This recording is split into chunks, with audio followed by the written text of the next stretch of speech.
Humans are terrestrial beings. They perform pulmonary respiration. 1. Nostrils. नाक के छिद्रों को नासाछिद्र या बाहरी नासिका कहते हैं। ये हमारे रेस्पिरेटरी सिस्टम का पहला हिस्सा है। ये एक जोड़ी स्लिट होते हैं जो नेजल कैविटी में खुलते हैं, जहां से हवा अंदर जाती है। 2. नेसल चेम्बर्स। नासिका गुहा नेसल सेप्टम द्वारा 2 नेसल चेम्बर्स में विभाजित होती है, जिससे हवा का प्रवाह सुचारू होता है।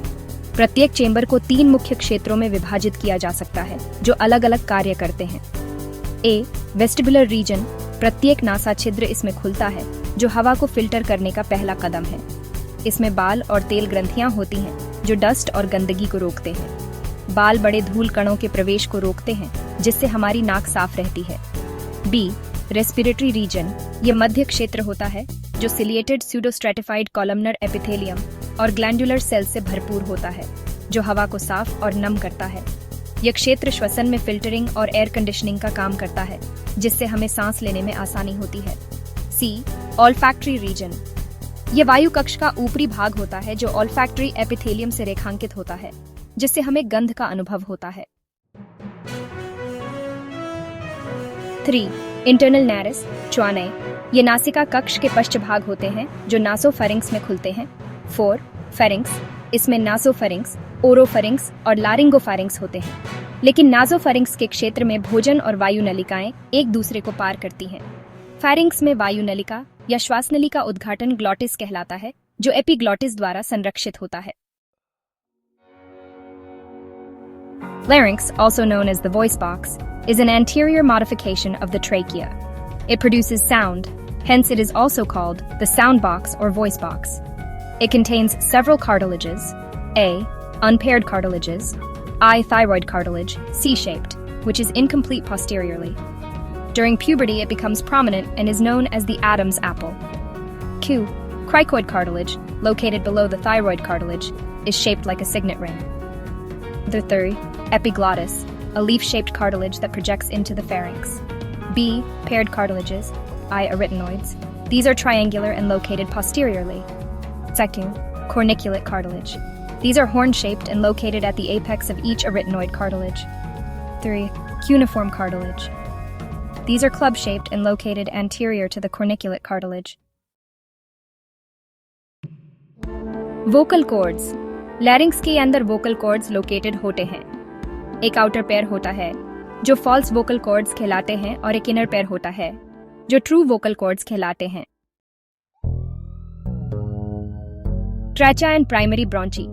लैरिंक्स एक लंबी ट्यूब में लीड करता है, जिसे ट्रैचा या विंड पाइप कहते हैं, जो अप्रॉक्सीमेटली 12 सेंटीमीटर लंबी और 2.5 सेंटीमीटर डायमीटर में होती है। ये एसोफेगस के एंटीरियर में लोकेटेड होती है और लैरिंक्स से superior border of the 5th thoracic vertebra तक एक्सटेंड होती है, जहां ये राइट और लेफ्ट प्राइमरी ब्रॉन्ची में डिवाइड हो जाती है और राइट और लेफ्ट लंग्स में एंटर करती है। ट्रेकिया की परतें गहराई से सतह की ओर हैं। पहला मुकोसा, दूसरा सब मुकोसा, तीसरा हायालाइन कार्टिलेज और चौथा एडवेंटिशा। Lungs position. एक जोड़ी लंग्स होते हैं, जो थोरैसिक कैविटी में हार्ट के दोनों ओर स्थित होते हैं। थोरैसिक कैविटी पीछे थोरैसिक वर्टेब्रे द्वारा, किनारे से रिब्स द्वारा और सामने से स्टर्नम द्वारा घिरी होती है। प्लोरा और मीडियास्टिनम। लंग्स एक दोहरी परत वाली झिल्ली द्वारा घिरे होते हैं, जिसे प्लोरा कहा जाता है। बाहरी झिल्ली को पैरिटल प्लोरा कहा जाता है और आंतरिक झिल्ली को विसरल प्लोरा कहा जाता है। दोनों झिल्लियों के बीच प्लोरल कैविटी होती है, जो प्लोरल फ्लूइड से भरी होती है। दोनों लंग्स एक स्थान द्वारा अलग होते हैं, जिसे मीडियास्टिनम कहा जाता है। लंग्स की बाहरी संरचना। लंग्स नरम, स्पंजी, लोचदार ऑर्गन्स होते हैं, जो गुलाबी रंग के होते हैं। लंग्स का सबसे ऊपरी हिस्सा एपेक्स कहलाता है और सबसे निचला हिस्सा बेस कहलाता है।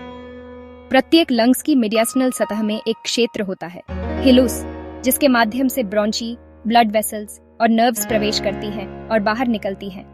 बायां लंग्स दाएं से थोड़ा छोटा होता है और इसमें एक अवकाश होता है, कार्डियक नॉच, जिसमें हार्ट स्थित होता है। Eveated lobes and fissures. The left lung has 2 lobes, the superior lobe and the inferior lobe, which are divided by the oblique fissure. The right lung has 3 lobes, the superior lobe, middle lobe, and inferior lobe, which are divided by the horizontal fissure and oblique fissure. The internal structure of lungs, secondary and tertiary bronchi. As soon as the primary bronchus enters each lung, it divides to form secondary and tertiary bronchi. B. Bronchioles. The tertiary bronchi subdivide into smaller branches, the bronchioles. After repeated branching, lobular bronchioles are formed. They also give rise to about 6 terminal bronchioles, which further subdivide into respiratory bronchioles. C. Alveolar ducts, atria, alveolar sac, and alveoli. The respiratory bronchioles open into 2 or 3 alveolar ducts, which terminate in expanded passages, the atria, which in turn lead into alveolar sacs or air sacs. The latter open into several alveoli.